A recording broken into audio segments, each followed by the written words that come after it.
Now next, the detritus food chain like DFC. DFC का full form क्या होगा? तो डेट्रेटस फूड चेन। जैसे हम लोगों ने आगे GFC, जैसे कि ग्रेजिंग फूड चेन में प्रोड्यूसर, उसके बाद primary consumer, then secondary consumer, ऐसी चेन देखी थी, वैसे यहाँ पे DFC like detritus food chain begins with dead organism matter. It is made up of decomposers which are heterotrophic organisms, mainly fungi and bacteria. तो यहाँ पे डेट्रेटस फूड चेन जो है उसमें किसका इन्वॉल्व होगा? तो डेड ऑर्गेनिक मैटर जो है उसका इन्वॉल्व होगा। And it is made up of decomposers, ये डिकम्पोजर से बने हुए हैं। एंड ये हेटेरोट्रॉफिक ऑर्गेनिजम्स है। एंड मेनली उसमें किसका इन्वॉल्व होगा? तो fungi and bacteria. They meet their energy and nutrient requirement by degrading dead organic matter और डेट्रिटस। तो ये जो DFC है ये डेड ऑर्गेनिक मैटर एंड कुछ डेड जो पार्टिकल है वो डिग्रेडेड होके बनेगा। These are also known as the saprotrophs. इसको सैप्रोट्रॉफस भी बोल सकते हैं। Sapro means to decompose. Decomposers secrete digestive enzyme that break down dead and waste material into simple inorganic materials which are subsequently absorbed by them। तो यहाँ पे decomposer जो है वो कैसे बनेंगे?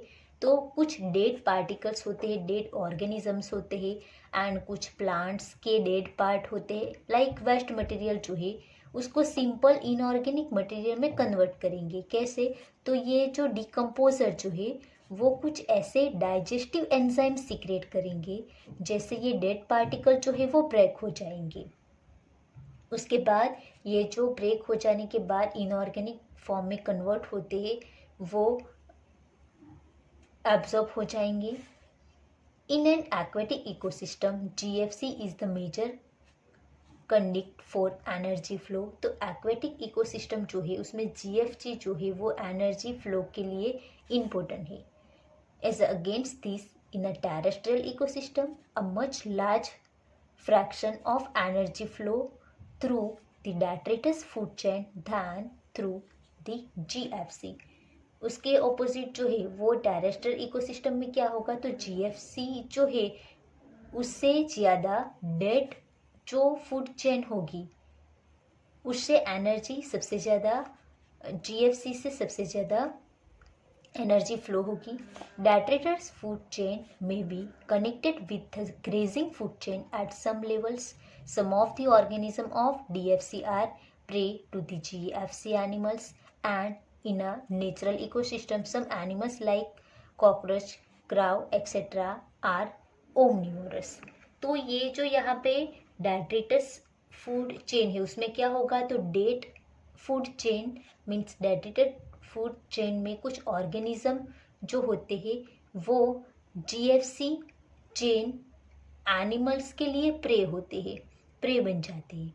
या फिर वो नेचुरल इकोसिस्टम में ऐसे भी ऑर्गेनिजम्स होते हैं जैसे कि कॉकरोच, क्रो। तो ये ऑर्गेनिज्म जो है वो ओमनिवोरस मीन्स उसका इन्वॉल्व कार्निवोरस पे भी नहीं होगा एंड हर्बीवोरस में भी नहीं होगा। मीन्स ये जो एनिमल्स है, ये ऑर्गेनिज्म जो है कॉकरोच एंड क्राउ जो है वो प्लांट्स भी खा सकते हैं एंड एनिमल्स को भी ईट कर सकते हैं। तो इसका इन्वॉल्व दोनों में हो सकता है, like omnivorous.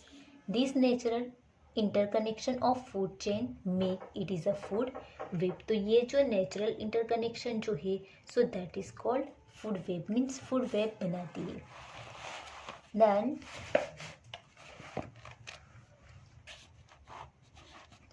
organism occupy a place in the natural surrounding or in a community according to their feeding relationship with other organism।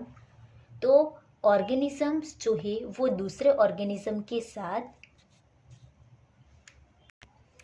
Feeding relationship के साथ, अगर दूसरे कोई एक ऑर्गेनिज्म है वो अगर दूसरे प्लेस पे जाके एडप्ट होना है उसको, तो क्या करेगा, तो वो प्लेस का फीडिंग रिलेशनशिप बनाएगा, मीन्स वहाँ पे जो ईट करने वाले ऑर्गेनिज्म जो है उसके साथ रिलेशन बनाएगा, मीन्स फीडिंग रिलेशनशिप बनाएगा। Based on the source of their nutrition और food, organism occupy a specific place in the food chain that is known as the tropical level. तो यहाँ पे सभी ऑर्गेनिजम्स जो है वो फूड पे डिपेंड रहते हैं, जहाँ पे रहते हैं वहाँ के फूड पे डिपेंड रहते हैं, एंड सभी ऑर्गेनिज्म जो है वो फूड चेन जहाँ पे होगा वहाँ पे स्पेसिफिक प्लेस लेंगे, and that is called trophic level. Producer belong to the first trophic level, herbivorous primary consumer to the second, and carnivorous secondary consumer to the third is known as fourth trophic level like tertiary consumer. तो यहाँ पे हम लोग diagram में देख सकते हैं diagrammatic representation of trophic level in ecosystem. यहाँ पे ये डायग्रामेटिक प्रेजेंटेशन है। तो स्टार्टिंग कहाँ पे से होगी, प्राइमरी प्रोड्यूसर से होगी। तो हम लोग देख सकते हैं कि प्राइमरी प्रोड्यूसर में यहाँ पे ट्रॉपिक लेवल है, ये trophic level, this one tropical level. Then यहाँ पे ये प्रोड्यूसर्स होंगे, फर्स्ट वन प्राइमरी प्रोड्यूसर, उसका ट्रॉपिक लेवल कौन सा है, first trophic level like plants, for example planktons, grass, tree. अगर प्लैंकटॉन्स होंगे तो ये कौन से इकोसिस्टम का होगा, तो एक्वेटिक इकोसिस्टम में प्लैंकटॉन्स आएंगे। देन सेकेंडरी ट्रॉपिक लेवल, उसमें इन्वॉल्व होगा प्राइमरी कंज्यूमर, प्राइमरी प्रोड्यूसर के बाद primary consumer secondary trophic level है, एंड इसमें किसका इन्वॉल्व होगा, तो herbivorous, for example zooplankton, grasshopper and cow etcetera. Then third one जो है वो सेकेंडरी कंज्यूमर, यहाँ पे प्राइमरी कंज्यूमर है, उसके बाद secondary consumer, and trophic levels कौन सा है, तो third trophic level like carnivorous, for example bird, fishes, wolf etcetera. Then fourth one जो है वो टर्सरी कंज्यूमर, सेकेंडरी कंज्यूमर के बाद टर्सरी कंज्यूमर होगा, एंड उसका ट्रॉपिक लेवल कौन सा है, fourth trophic level like top carnivorous, for example man, lion etcetera. तो ये हुआ ट्रॉपिक लेवल। उसको शॉर्ट फॉर्म में भी हम लोग लिख सकते हैं, जैसे कि प्राइमरी प्रोड्यूसर ऐसे लिख सकते हैं, then primary consumer PC, then secondary consumer, then tertiary consumer हुआ।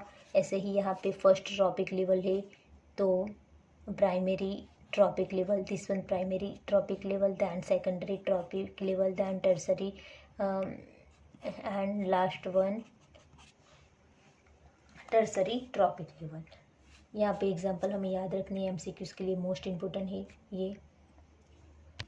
Now next, the importance point to note is that the amount of energy decrease at successive tropic level.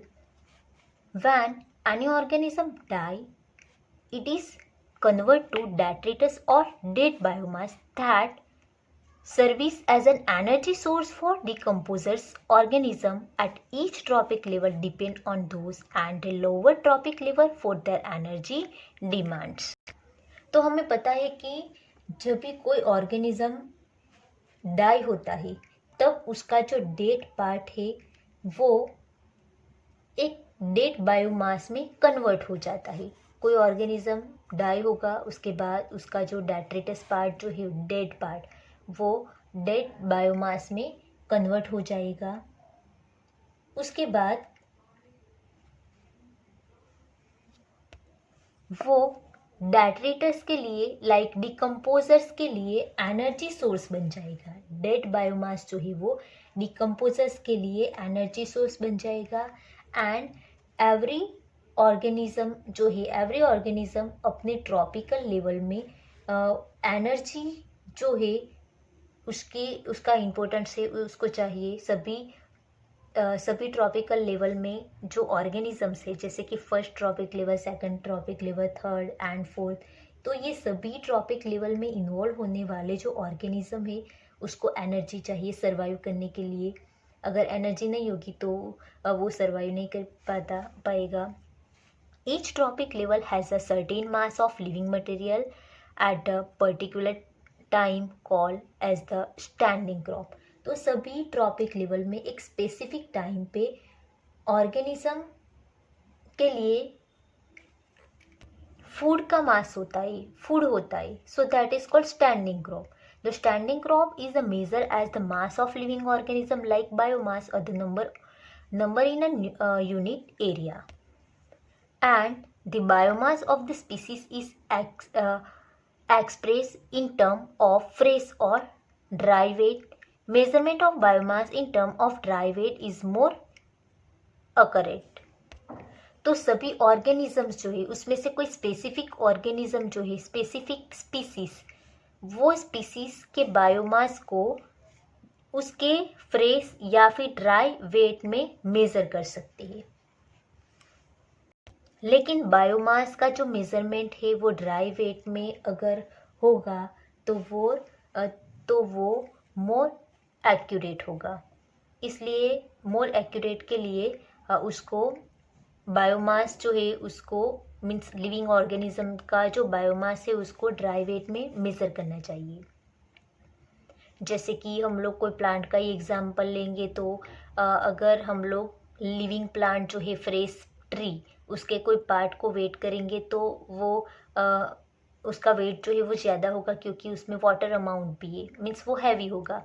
लेकिन अगर वो ड्राई हो जाएगा उसके बाद अगर वेट करेंगे तो वो उसका वेट कम हो जाएगा क्योंकि उसमें से वाटर अमाउंट जो है वो रिमूव हो जाएगा। The number of tropical level in the grazing food chain is restricted as the transfer of energy follow 10% law.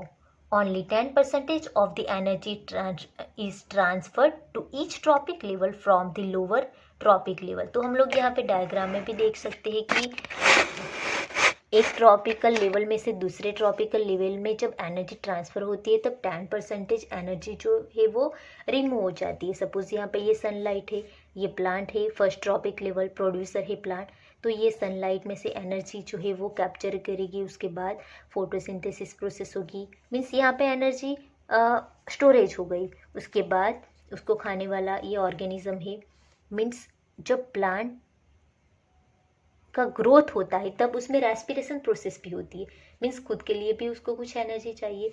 तो रेस्पिरेशन प्रोसेस में उसमें से 10% एनर्जी जो है वो रिमूव हो जाएगी।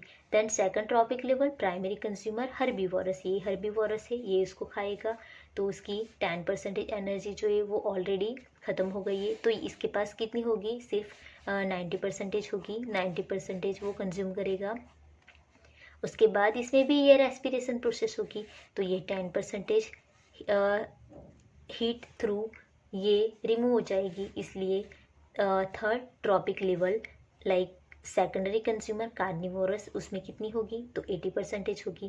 उसके बाद fourth trophic level tertiary consumer top carnivorous हुआ, ये भी 10% एनर्जी जो है वो रिमूव कर लेंगे, इसलिए यहाँ पे कितनी होगी 70%। इस तरह एक ट्रॉपिक लेवल में से दूसरे ट्रॉपिक लेवल में जब एनर्जी ट्रांसफ़र होती है तब 10% एनर्जी जो है वो रिलीज़ हो जाएगी, उसमें से ख़त्म हो जाएगी क्योंकि ऑर्गेनिज्म जो है उसमें भी रेस्पिरेशन प्रोसेस होगी, उसको भी रेस्पिरेशन प्रोसेस के लिए एनर्जी चाहिए। तो सभी एनर्जी जो है वो 100% एनर्जी कंज्यूम नहीं कर सकता है, कुछ एनर्जी जो है वो खुद के लिए भी यूटिलाइज कर लेता है। In nature, it is possible to have so many levels: producer, herbivorous, primary carnivorous, secondary carnivorous in the grazing food chain, etc. तो इसको हम लोग डायग्राम में भी देख सकते हैं। तो यहाँ पे energy flow through different trophic level, ये डिफरेंट ट्रॉपिक लेवल का एनर्जी फ्लो है। तो इस तरह ये एनर्जी फ्लो जो है वो डिफरेंट ट्रॉपिक लेवल में से पास होती है एंड उसमें food chain and food web का इन्वॉल्व होगा। तो यहाँ पे एनर्जी फ्लो थियरी कंप्लीट हुई।